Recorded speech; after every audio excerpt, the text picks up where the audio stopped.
doing some? I do. Okay. Wait, that looks really messy. Oh no, that's just water. No, it's just condensation. Thanks, Liana. No problem. So demanding.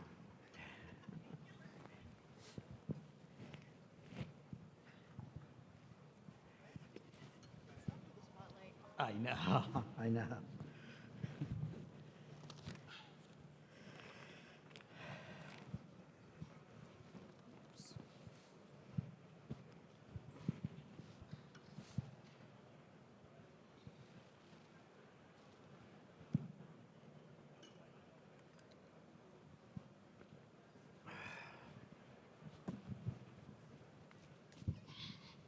Can't see anything. The lights, yeah.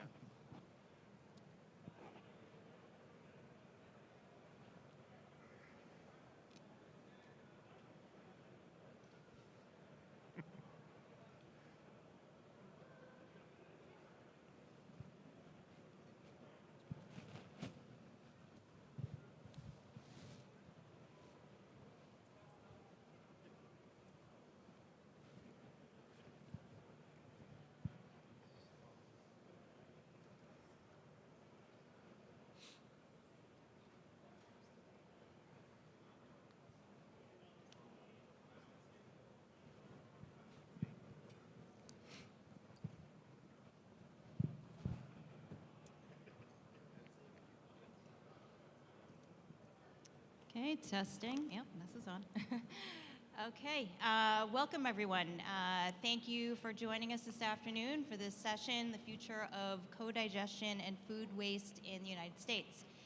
My name is Kim Martin. I am Vice President of Development at Vanguard Renewables in Massachusetts, and I will be your moderator for this session.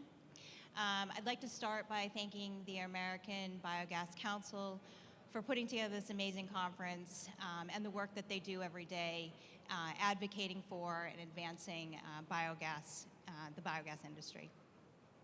In the discussion today, we're going to focus on what it actually takes to develop and scale co-digestion projects. As the session bio highlighted, right now, co-digestion, it represents one of the largest untapped opportunities in the biogas market. But everyone in this room, in whatever capacity you are in this industry, knows how complex it is to develop even a single project, let alone scale to a full portfolio. These projects require siting, permitting, zoning, feedstock coordination, financing, and then ultimately operating them successfully. And each piece of that represents its own challenges. So today what we want to do is unpack these challenges and share what we're seeing in the workplace to successfully develop projects. I'm joined by a fantastic group of individuals representing different parts of the co-digestion and food waste ecosystem. So to get started, I'd like to go down the line and have each of my panelists introduce themselves, tell us about your organization, and from your perspective, what changes you've seen in the market that's making co-digestion more viable today.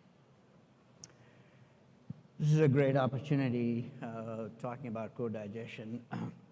You probably know my better half, Rashi Aki, who has been associated with American Biogas and the biogas industry for over 10 years.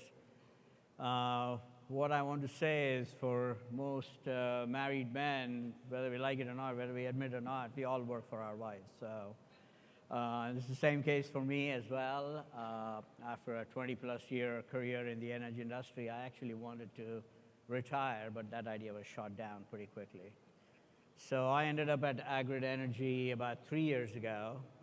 And in my case, it's a little unique and atypical because I have the same boss at home and at work. So making a case for pay raises is a tricky proposition for me. So, but either way, 3 years into Agrid Energy, I'm the COO at Agrid. I'm an engineer, a chemical engineer by background. So Agrid was started 10 years ago looking at small dairy farms building digester projects on small with manure, and of course co-digestion has been right from the get-go a way that we look as a very viable and interesting solution that solves two problems, one from a manure management perspective, but also addressing the food waste, which we see in enormous and increasing amounts in the US as well.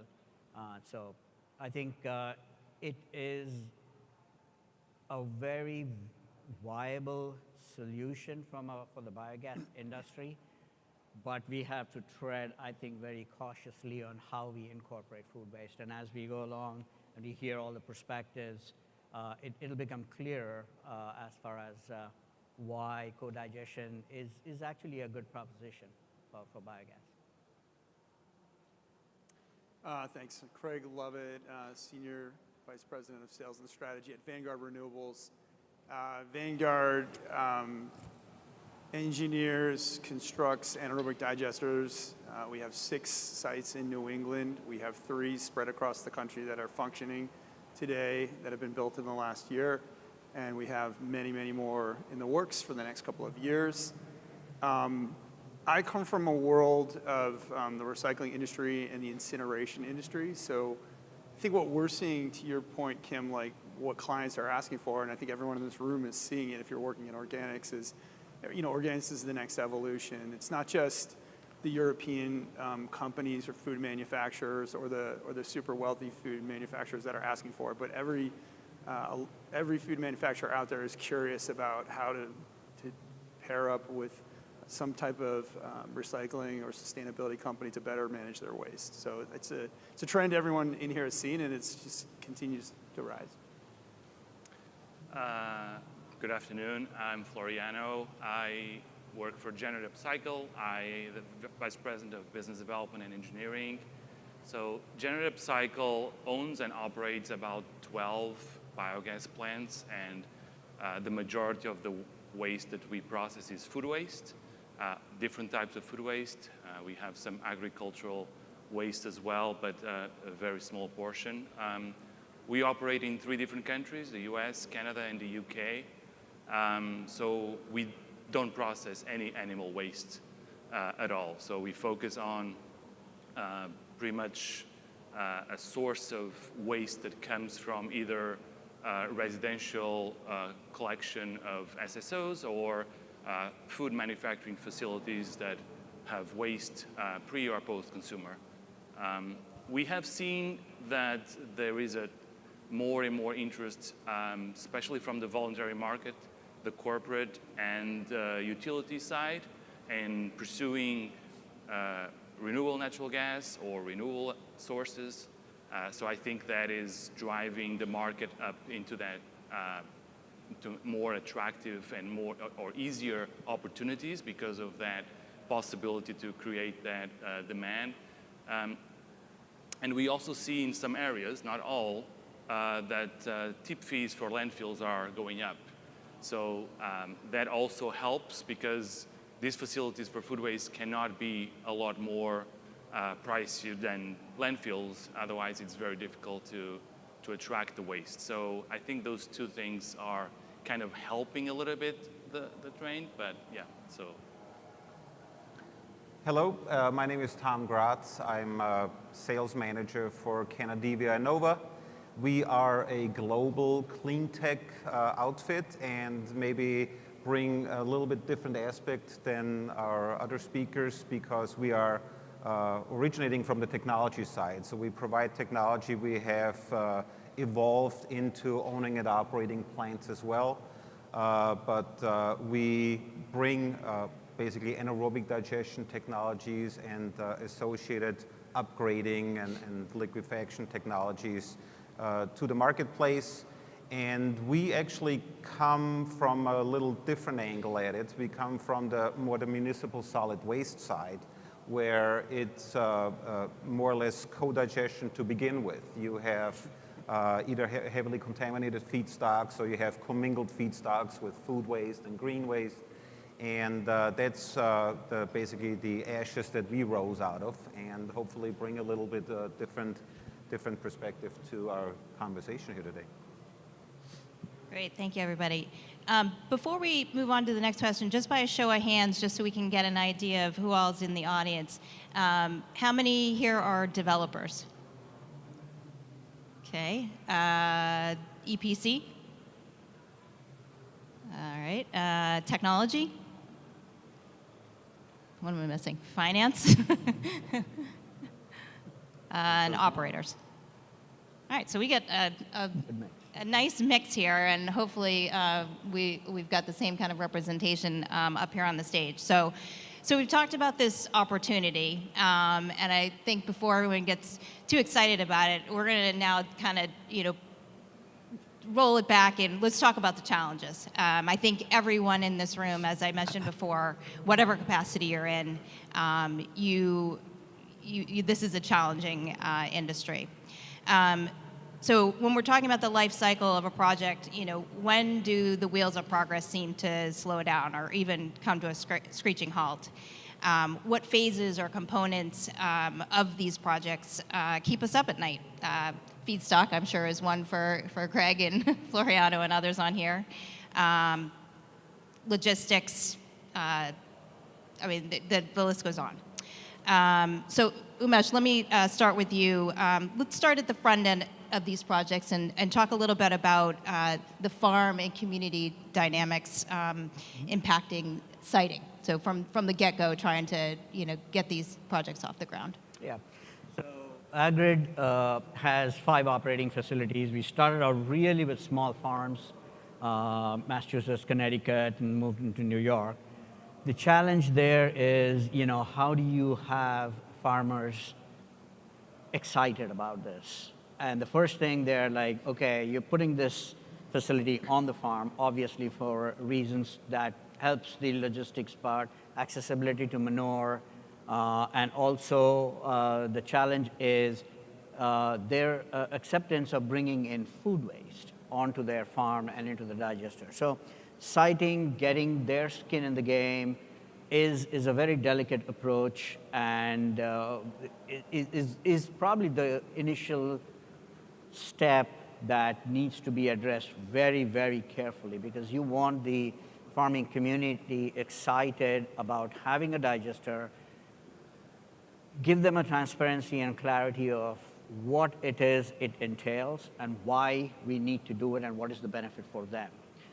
So that is one of the most important things, siting, and then create that transparency of setting expectations on how long does it really take from a permitting standpoint, and particularly for co-digestion and bringing in, is there solid waste permits that are required, the timelines associated with it, and as these progress, the financing timeline, how is the financing going to work?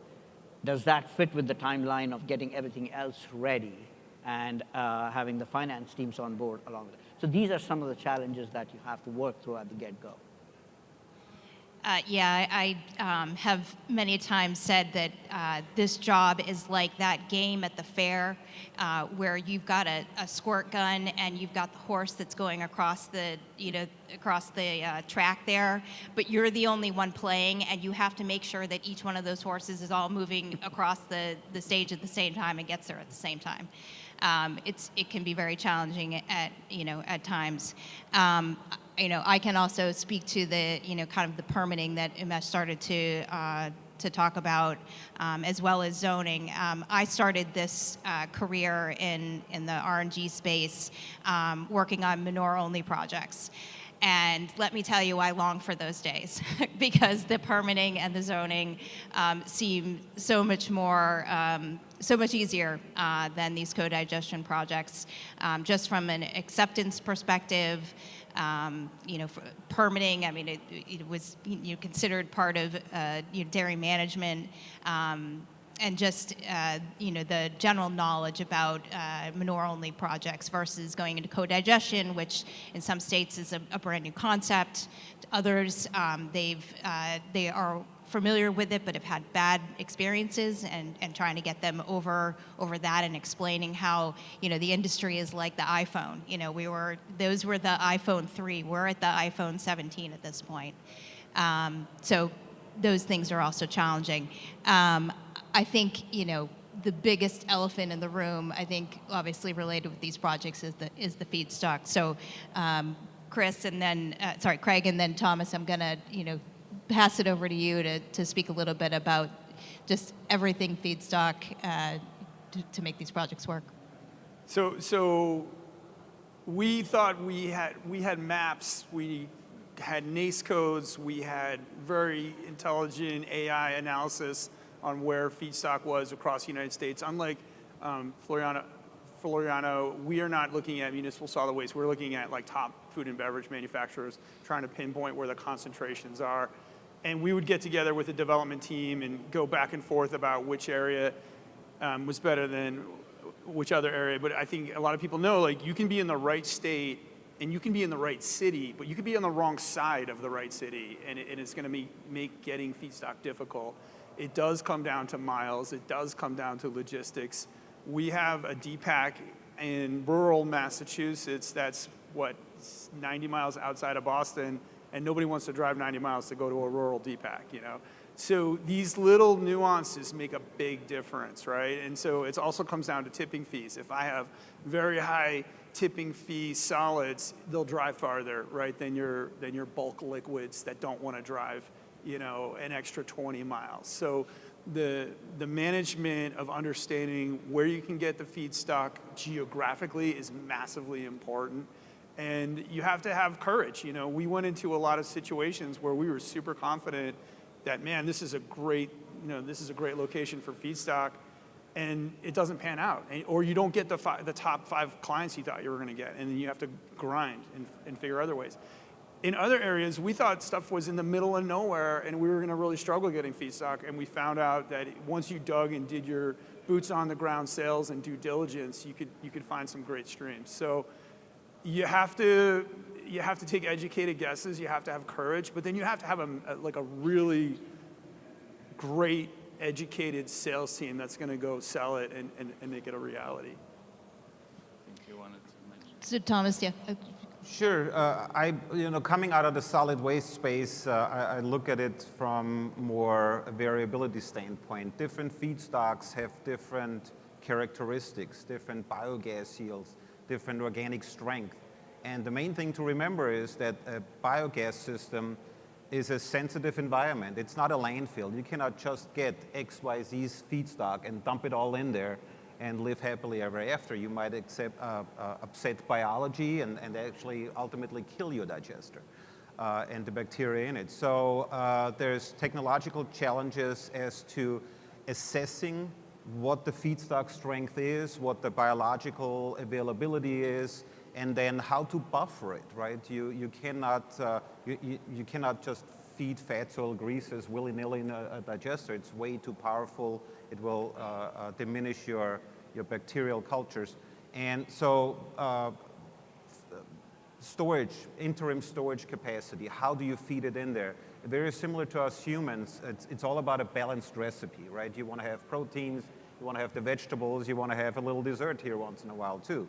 So balancing that it's very much the same thing in a digestion system. So understanding what you're getting in the door, understanding what changes you might have the original plan for the system that you laid out, operating on XY feedstock, and then company Y goes out of business 3 years down the road, and then you need to adapt to another feedstock source. So having that flexibility and planning that into your system from the get-go, I think is something that cannot be overlooked. And one thing that's important is you don't pick the feedstock. Right? Every day you get different feedstock, and you don't control it. You have to coordinate with your feedstock sources about what you can take on a daily basis and what you can't to control the biology Tom was talking about. Otherwise, so you have sometimes to do the logistics ahead of time, and it's a constant planning because all of a sudden you are getting something that you really can't process at that specific day. So.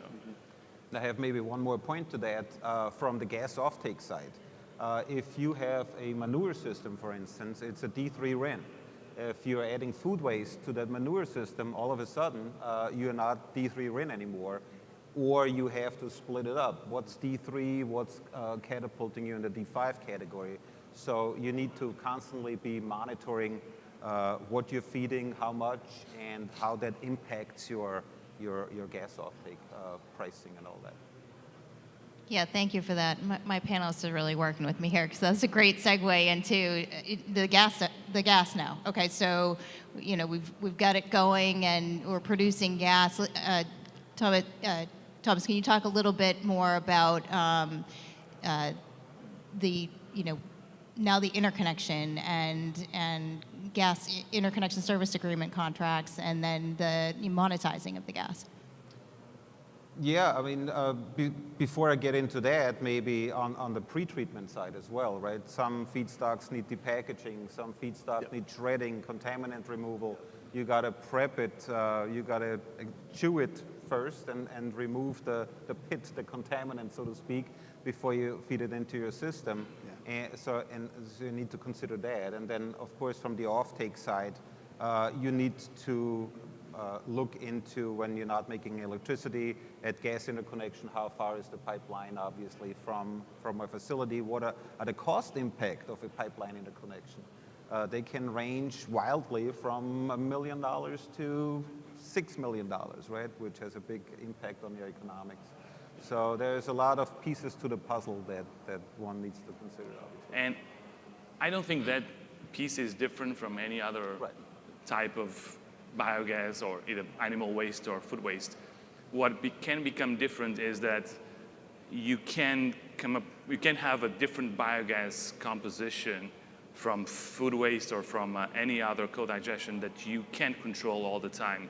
So there are a lot of food waste sources that will create contaminants that do not exist in animal waste if you use animal waste feedstock. For example, VOCs.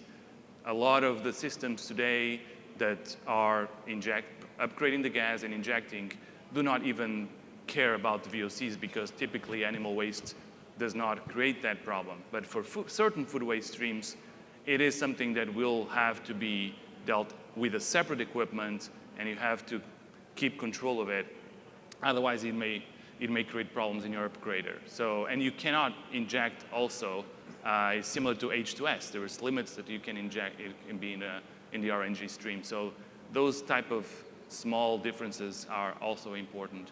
And then the other point is important, that food waste will never have CI scores, for those that are familiar with this and how important they are, with very negative scores. It's not possible. But what can be done within the food waste or other types of waste to make the CI score better, in this case more negative, so that if you have an offtake agreement that is dependent on CI score being as low as possible, as better as possible, then you can strategize and go after certain types of food waste, something that increases or makes the CI score much better is diverted food waste from landfills, for example. So that's kind of different, very different from other types of approaches that you may have in different projects. Yeah, I want to piggyback off of what each of these guys is saying. At our digesters, our goal is to get 300 tons per day. So you struggle and you strain and you sell and you get 300 tons per day. But that doesn't get you the strength and the mix and the diversity of feedstock that you want. So you're constantly having to go out and find new feedstocks to make the recipe work. Sometimes we get a waste profile for a certain liquid stream, and it looks great, and the biologists love it, and it looks like it's high food strength, but it comes in like a very thick, like peanut butter type consistency, and you can't process it. So you have to be able to constantly adapt with the boots on the ground of being able to modify and re-engineer things operationally to be able to handle all these different things. Sometimes it comes in totes or drums instead of a tanker, and you have to modify. So you have to be like poised and ready to adapt constantly. And we like to think that we built our facilities almost like a manufacturing site, but it's more like a hospital emergency room. You know, you have to be able to triage things as they come in. You can't just expect I'm going to deal with these wastes and they're all going to be pumpable liquid waste. You have to be ready to and nimble enough to adapt to whatever's coming in and be able to take all these different things. And all the while, you got a customer who's probably a pretty significant food or beverage manufacturer who's trying to manufacture a food and beverage. And the last thing they want to think about is their waste. And if you don't show up for 2 days in a row, or your lines are too long, or your facility isn't cooperating with how they want to deliver the waste, they'll just fire you. You have a contract. It doesn't mean anything. That doesn't mean that they have to deliver to you. You're probably one of 3 or 4 vendors that they have, and you have to keep up that relationship, and you have to build that relationship, and you have to be super reliable to keep the waste coming in or to keep the feedstock coming in. Yeah, just to add to that, I mean, dealing with the uncertainties that come up on a day-to-day basis, and I think I don't envy the roles my logistics and food waste strategists at our company have to deal with, but I think those kind of uncertainties are the ones that create a lot of operational issues.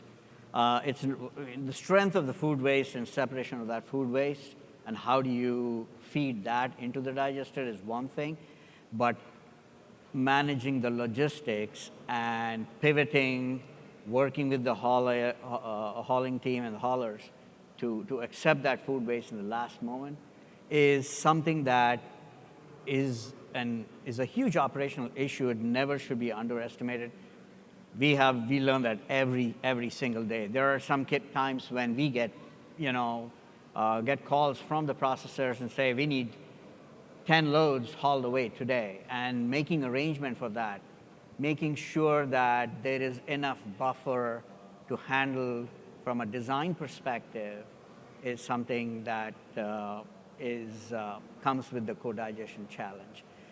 It definitely, the different types of feedstocks tend to the increased biogas yields and all that, but the continuous monitoring piece and what needs to go at what time, it's essentially you're trying to control the biology the best way you can by adding these foreign substances into the digester, but the operational challenges sometimes kind of take over.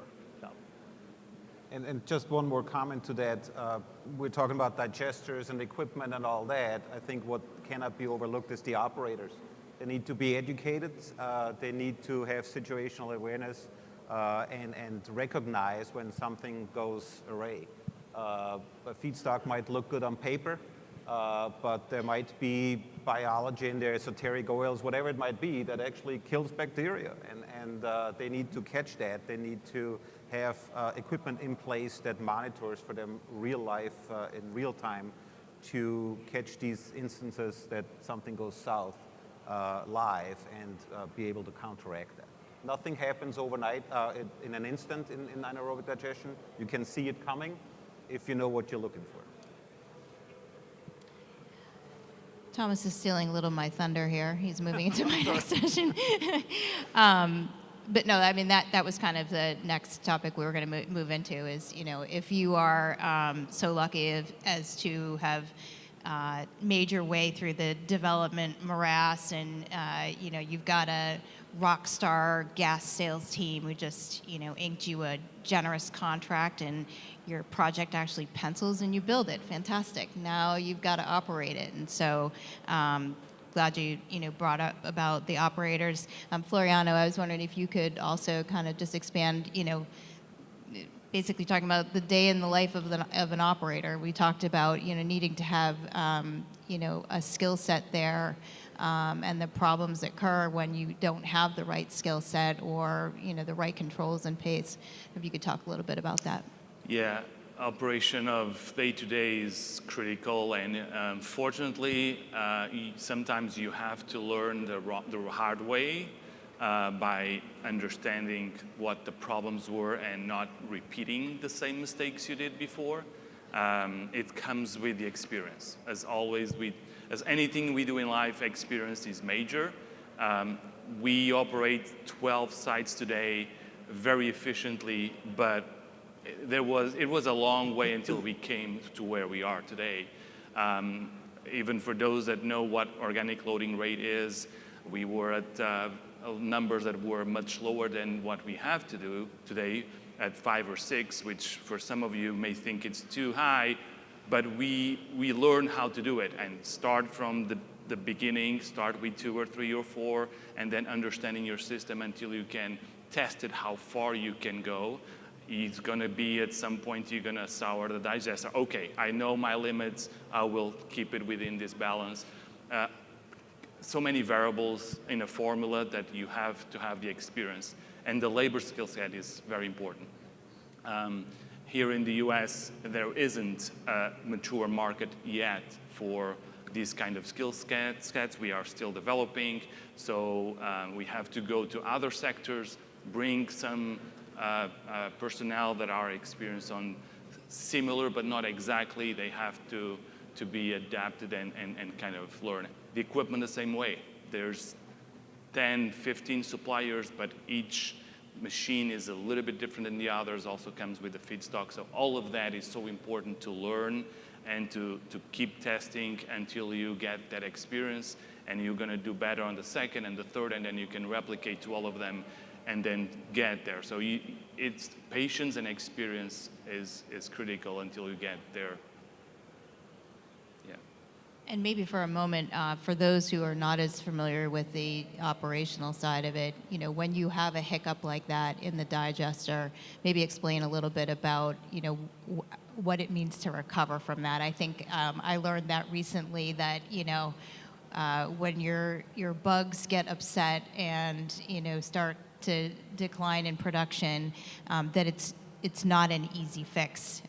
There is a whole process to it. Maybe you could speak to that for a minute. I typically say it's about 2 or 3 months to recover if you do a very good job, because you have to almost pretty much start from the beginning.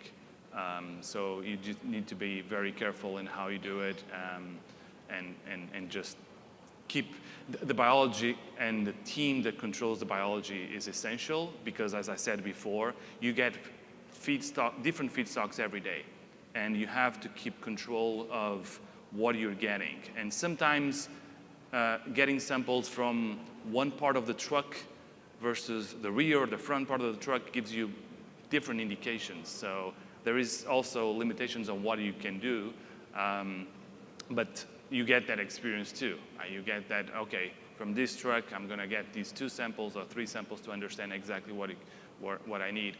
And then keep track of the monitoring always on a daily basis, pretty much. Animal waste, it's always the same material. It comes mainly in a pipeline. There are no trucks around going in and out. There is no logistics. There is no truck.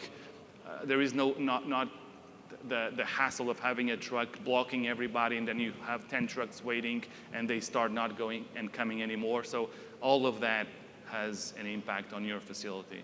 So it's actually a manufacturing facility rather than just a wastewater treatment processing where the water comes or the liquid comes and you process. So it's. Can I add to that? And from the doing that while trying to balance the clients is a super challenge too. Like landfills don't close down, wastewater treatment plants don't close down, incinerators go dark for a few days a year, and to have to try and build a client base with this while trying to manage the intake and the input, which is sometimes unreliable, is difficult. So, and you want to keep these guys, you want to retain them as clients, and you don't want to break any promises. So that's a massive challenge. And you have to educate your customers too. Your feedstock suppliers are your customers. They are not suppliers, they are your customers. And you have to educate them. The feedstock or the load of waste cannot come with contaminants because it will impact your equipment. It will be hard. I mean, a few weeks ago, we got a piece of an engine together in the load that just blocked and damaged our own equipment. So we need to go back to them and say, this happened, you cannot do this again, and explain what is the impact and what are the consequences so that they can understand, and then they can also get better on their end. So. Just to add to that, yeah, I think what Floriano and Craig said, makes complete sense. I mean, this is from real experience we have had. One of our digesters, had, we've seen some uncertain, really low gas production, and we were like scratching our heads, going to various people and asking, and we found out that we overlooked certain things where the manure itself was, and that's because the feed that the cows were getting was changed, and it created, and so we thought it was probably a food waste or co-digestion or even maintaining the environment, but it was actually coming from the manure. So it took it's not just 2 months, it took us several months to kind of stabilize that. And another operational issue, we thought it was an absolutely great idea to co-locate a depackaging facility with the digester. It worked great, and then we would get and right accessibility to good food waste and all that, packaged food waste. But then when you start getting certain food waste and the slack in the monitoring of that food waste as to the components of it, and that can cause, and we've experienced that would cause a lot of nitrogen toxicity and that sort of issue. So it has to be a very diligent, disciplined effort of continuous monitoring. And going back to the very first, when we started this discussion about getting the farmer on board, I mean, we've been fortunate where we've really spent quite a bit of time and working with the farmers to get them on board. And one of the things about that was our farmers spend a few hours a day monitoring and operating this.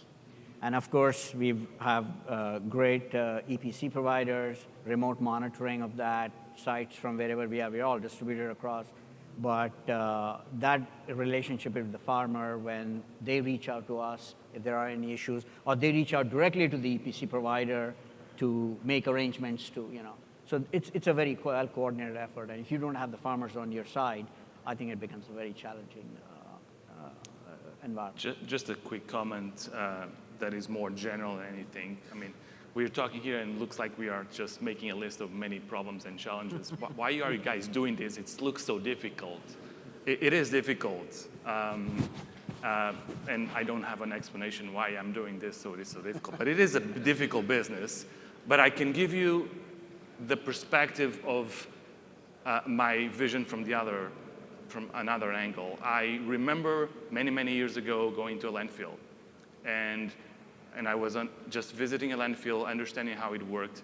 And I saw many trailers coming and dumping pallets of soda and pallets of packaged meat and all kinds of material. And I just looked at that and said, that's wrong. It has to be something different. So that picture that I had when I looked at the trailers, just doing something that in my perspective was absolutely the wrong thing to do, putting on a hole underground, that is what drives me to do this. And it's difficult or easier, I don't care. It needs to have some other way to do it that is better for everybody. And but it's still difficult, yes. All right, you're really taking all my good one-liners here. What I was going to go into next was, we've talked a lot about the doom and the gloom here, and everybody's sitting here wondering why they even got into this industry in the first place. But let's talk about what is working. So I'd like, starting with Thomas, tell me one thing in your organization that your organization is doing differently today that's helping these projects actually scale and succeed. Well, from our standpoint, we are primarily designing new systems. So we don't have an existing operating system that we need to maximize output or anything like that. So our saying is feedstock drives technology, basically. So you need to look at what you're designing your plant for. And probably 80% of any biogas plant on the planet is a CSTR type system, the wet digestion, which is perfectly fine, works great for most feedstocks. If they're somewhat clean, if they're pumpable, if they can be slurried properly and such. But then co-digestion, I think what we have to remember is it means anytime you have more than one feedstock. And that can be ag manure and food waste, that can be liquid food waste and solid food waste, fats, oil, greases, but that it can also mean source-separated organics, where you have primarily green waste commingled with a little bit of food waste, or even worse yet, the organic fraction that's recovered from MSW, which is very, very contaminated. And if you start, although it makes a lot of gas, if you start feeding that in a CSTR type system, you are going to ask for a lot of trouble. So understanding the feedstock, understanding what you're designing for, there's technologies that suit certain avenues. And I think that's really what our company is focused on, to not say, hey, you have technology A or technology B. We ask the client, hey, what's your feedstock profile look like? And then we select the technology accordingly. Floriano, would you like to know? Yeah, there is the scalability as well that is important. How big of a project needs to be profitable, which is important to me. Otherwise, we are not in this business, and the plant will not survive long. So it's the balance as well of the feedstock that we talked about, but as well, what is your revenue streams, and how big of a plant needs to be profitable. It cannot be too small. But if it's too big, then you're going to be on the risk side of the feedstock. You have to procure a lot more feedstock. What is the sweet spot where you can be profitable and operate a fairly non-complex operation that is too large, but you can have access to feedstock? And one of the things that I don't think we talked about too much today, but this is very regional. I think Craig mentioned a little bit at the beginning. It's very regional. We cannot replicate a particular situation from location A to location B, because then we are talking about different tip fees in the market. We're talking about hauling. We talk about different things and what type of waste we're going to see. So scalability is important. My rule of thumb is to start no less than 120,000 tons per year of waste processing, which is pretty much the 300, I would say, from that point up. But if it's too much higher, our largest facility is now 225,000, then you need to have a lot of feedstock available around and secure the feedstock, because your investment will be a lot higher and you need to get your return on investment.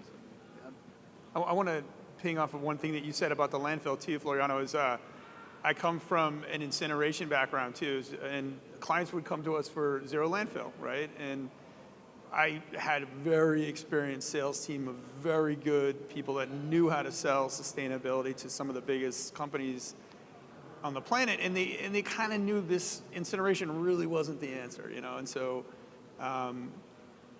we need to evolve to something better, right? And co-digestion is part of that solution. To answer Kim's question, though, what are we succeeding at? We came over, we thought we knew everything about sustainability, we thought we knew everything about zero landfill, and this is still a different client. You know, that you still have to sell them on anaerobic digestion. And we spent a lot of time with a lot of experienced salespeople that knew exactly what they were doing, failing with clients, with big food and beverage clients. And so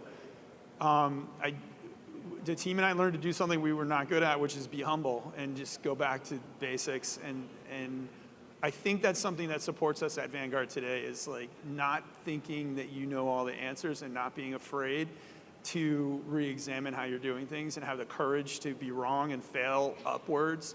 I spend more time with development and engineering and operations than I really want to, but I need to understand what makes them successful, and hopefully they are figuring out the same for my team as well. But I think being really humble, you have to be super humble in this industry, or you're gonna, and not be afraid of failing.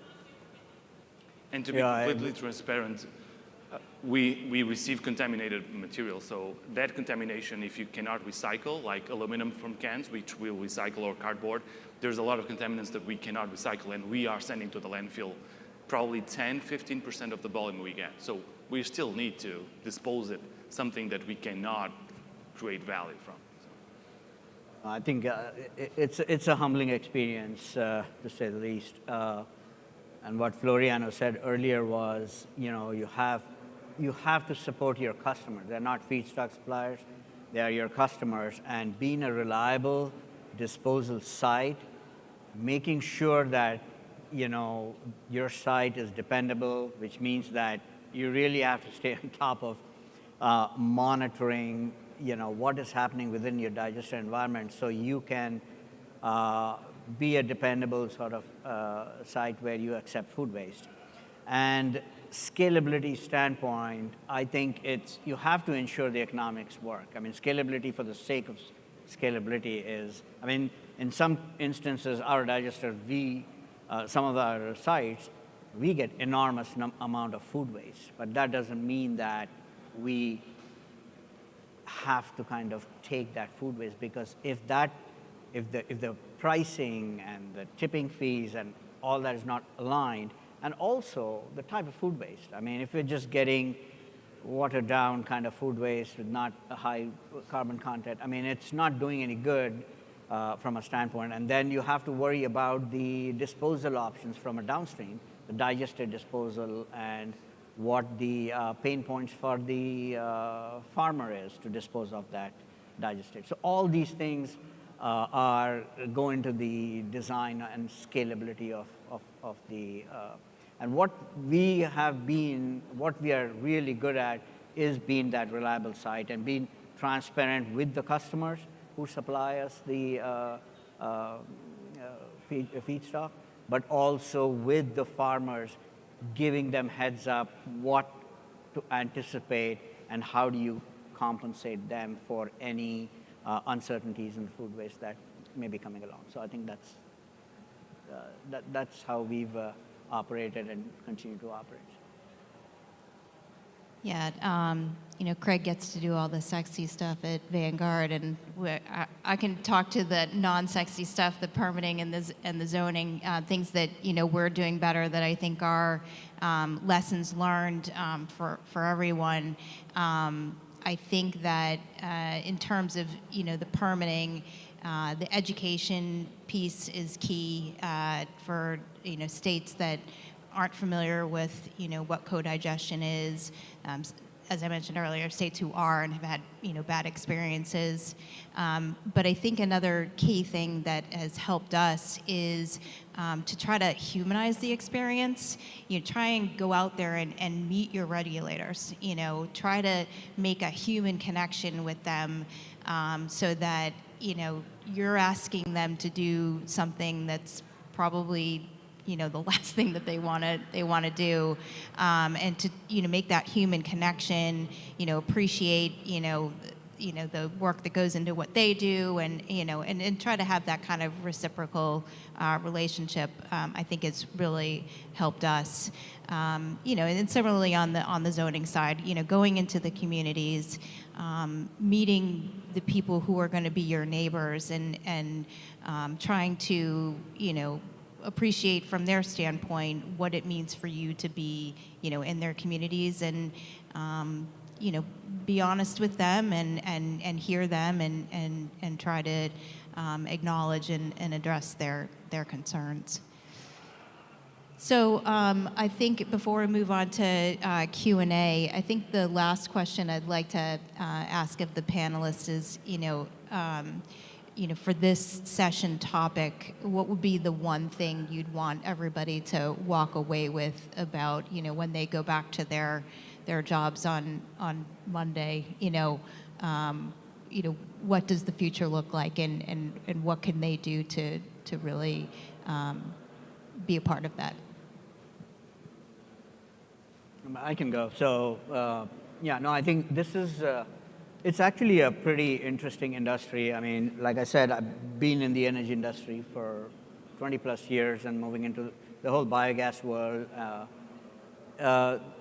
the interesting aspect of this industry is, okay, first thing, it aligns with the sustainability goals of, you got to keep that in mind, that companies want to figure out a way to how to kind of minimize their carbon footprint. The biogas industry comes into to support that. I mean, it's an important thing. Where else would you see a negative CI score that plays into reducing the carbon footprint? So it's an enormous opportunity for the biogas industry, but we have to do it right, and we have to be really humble and disciplined about it. The other thing is like I keep stressing, is the farm partnership. I think the farmers are key to this industry, and particularly from the manure management perspective and all that, and also the customers who bring the food waste. And we are getting an alignment with the diversion laws, and as the diversion laws spread across various states, and I think that's an opportunity where the biogas industry comes and takes advantage of that. So. I would say probably there will be always waste. There will never be a situation I think in the near future where there isn't any waste. So we have to deal with the waste. And I think overall, everybody wants sustainability, not necessarily they use these words, but they want sustainability. Nobody wants to live next to a landfill. I don't know anybody that wants to live next to a landfill. So that means that you want something that is more sustainable. So we just need to drive and go for it and try to pursue, and knowing that we have this problem that in a way or another needs to be dealt. And if we can create energy out of this issue, we create a lot of waste, all kinds of waste. And I think that should be the driver that we have to take from. I can just agree with what everybody's saying here. I think waste is a resource, right? It's not sustainable to dispose of waste by burying it in a hole in the ground, and we have to utilize this resource to localize energy production and diversify the stool that has many legs. Doesn't fall over that easy. And in particular, our motto today, the co-digestion, it's also a great way to stabilize a process and maximize output of a process, right? Different feedstocks have different gas potential, and not shipping it God knows where and paying shipping costs and having environmental impact because of shipping is very important. We should keep it as local as possible.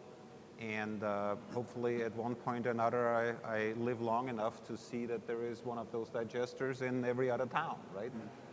Which should be the way to live sustainably, basically. I can't improve upon what's been said. I might just throw a client perspective into it. I mean, my whole career in recycling and waste and incineration, you can usually sell a solution that is more sustainable for zero cost. Sometimes you can sell it for like 5% more, but once you get sort of past 9%, the client's eyes start glazing over a little bit. But, and I think a lot of people in this room have felt that, but more and more clients are saying yes to this, and that's a really wonderful thing. And it's, I was one of the biggest skeptics coming into this, looking at it from the outside in. But there is a real appetite for this. It's not just the big companies. It's not just the European companies. This is happening, and it's contributing to an increased sustainability across the country. And maybe just as a final thought to Craig's comment, it costs money to do the right thing, I think. And that is my main saying when people kind of glaze their eyes over when I tell them what the tipping fee is. But it costs money to do the right thing, and we have to look out for future generations. Fantastic. Thank you. All right. We'd like to open it up to the audience if there's any questions out there.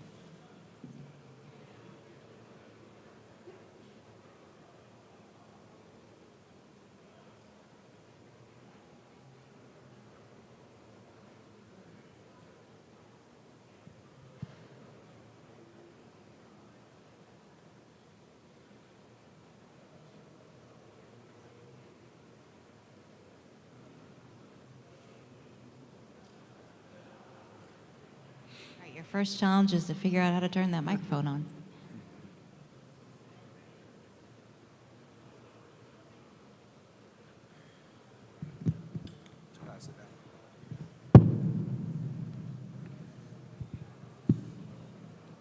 Thank you. Thank you very much. That was a really excellent panel. It was great to hear from all of you. Clearly, lots of good experience there. My name is Marianne Ferenczovic. I'm from Phytech Biogas. We provide AD systems that manage and remove contaminants like grit and plastics. And I was wondering if you could comment on the role of digestate quality in the future of this industry. So the digestate is something that actually we didn't talk a lot during this panel, but it's important. But it's something that happens in every wet system. You have to either treat.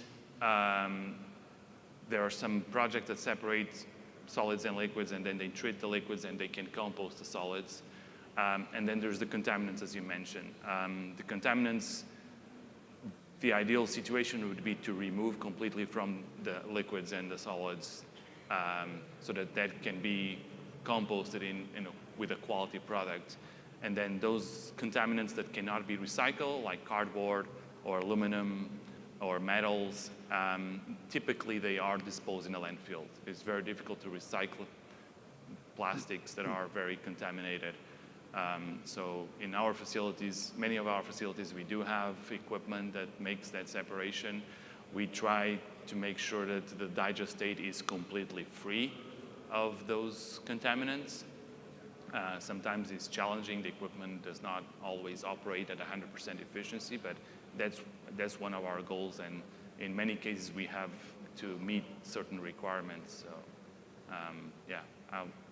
we can go into a lot of more technical details about that, but in a way, we do in some situations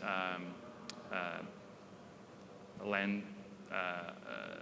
We spread in the lands and we do land disposal and following all the regulations about nutrients and all of that. In some of our projects, we can even produce digestate that is considered organic fertilizer, and that needs to meet certain requirements. So the contamination needs to be removed previous to that, otherwise we will not be able to dispose and land apply as we want.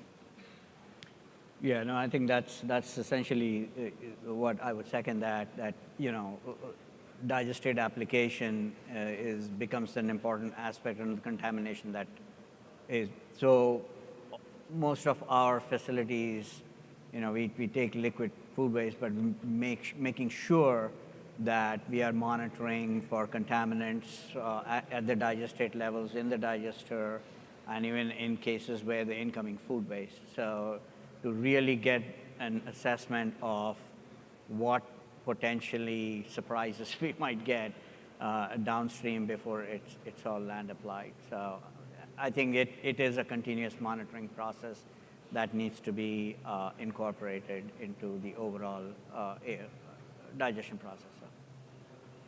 Yeah, coming out of the solid waste space again, sometimes no matter how hard you try, you cannot make good digestate out of bad feedstock. And then you have to look for alternative technologies. What do you do with it if you cannot land apply it? You can use it as ADC in certain instances, as alternative daily cover, at least the solids. The liquids, sometimes you have to have some sort of a full-fledged water treatment plant on the back end, which adds to the capital cost. So you have to understand that, back what we said earlier in our conversation, or the newer technologies that are out there are maybe some sort of a thermal treatment of the remaining digestate to mitigate PFAS. That becomes a bigger and bigger buzzword in the industry, obviously. So it's very much like a computer, garbage in, garbage out. We are removing carbon, oxygen, hydrogen, and a little bit of sulfur. That's what we're doing. We're taking that out in our biogas stream. Everything else that's in that feedstock is going to stay in that feedstock, and that needs to be addressed one way or another. And in some cases, you may have to limit what you take. You cannot take more than this because it is going to affect my digestate quality.